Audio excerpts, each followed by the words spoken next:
अगर आपको सैमसंग के नूडल्स खाने को मिलते तो आपका क्या रिएक्शन होता। सैमसंग के 200 मेगापिक्सल के नूडल्स जिसमें 100 GB रैम है और 10 टेराबाइट की स्टोरेज है।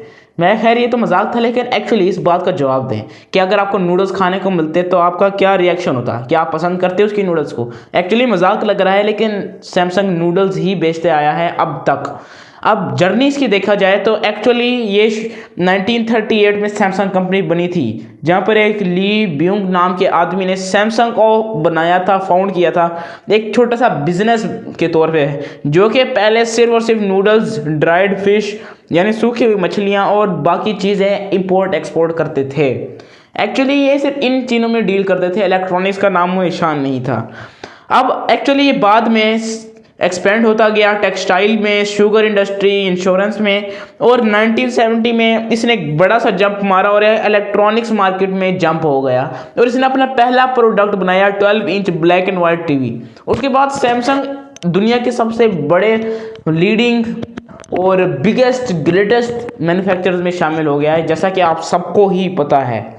अब जो 1970 में पहला प्रोडक्ट बना था वो मसला नहीं है कि कोई भी एक कंपनी शिफ्ट हो जाए इलेक्ट्रॉनिक्स की तरफ। असल अजीब बात यह है कि एक कंपनी जो कि नूडल्स बेचती आ रही है वो इतना बड़ा जंप मारे कि सीधा इलेक्ट्रॉनिक्स पे पहुंच जाए। नहीं, देखें, आप मुझे बताएं कि अगर एक कंपनी गाड़ियां बनाती है और अचानक से वो आ जाती है इलेक्ट्रॉनिक्स कंपनी में, चलो ठीक है, चलो कम से कम करीब करीब तो है ना दोनों किस्म के कैटेगरीज, लेकिन एक नूडल्स वाली कंपनी जाके बनाना शुरू कर दे मोबाइल फोन्स और इलेक्ट्रॉनिक्स, तो ये बड़ी ही शॉकिंग बात है।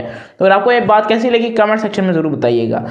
कमेंट जो सैमसंग की सक्सेस है उसने एक वाइटल पार्ट बना दिया इसको साउथ कोरिया की इकोनॉमी का। इनफैक्ट जो सैमसंग इतनी बड़ी कंपनी हो गई है कि ये 20% जो कंट्री की जीडीपी है उसको कंट्रोल करती है। मतलब ये कि अगर सैमसंग ना होता तो साउथ कोरिया की 20% जीडीपी जो है वो होती ही ना।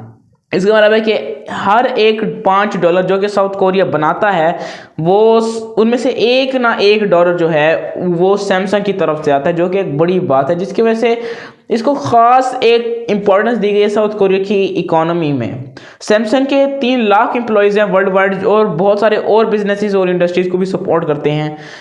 अब सैमसंग जिस एरिया में सबसे ज़्यादा बड़ा है वो है इसके OLED डिस्प्लेज। जो इसके ख़ास डिस्प्लेज हैं वो इसके जो LEDs हैं, इसके ऑर्गेनिक कलर्स हैं, जिसकी वजह से ये बहुत मशहूर है।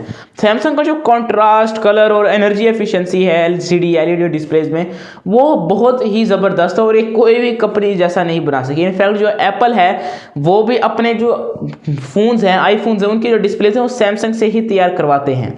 अब एप्पल आईफोन की बात हो रही है तो चलो ज़रा अंदर छलांग मारते हैं कि सैमसंग कभी भी आराम से नहीं रहा। सैमसंग ने हर एक चीज़ एप्पल की कॉपी की है और उसको इतना रोस्ट भी किया है, जैसे कि इसके आईपैड्स, आईफोन, तमाम डिज़ाइंस कॉपी किए हैं, लेकिन फिर भी उसको रोस्ट तो ऐसा किया जैसे कि ये कोई करना जुर्म है। खैर आज के लिए इतना ही। सैमसंग एप्पल की गेम पे हमारी वीडियो एंड होती है। अगर वीडियो अच्छी लगे तो लाइक ज़रूर करिएगा, अपने ख्यालात का इजहार कमेंट सेक्शन में कीजिएगा। वीडियो मिलेंगे, बाय बाय।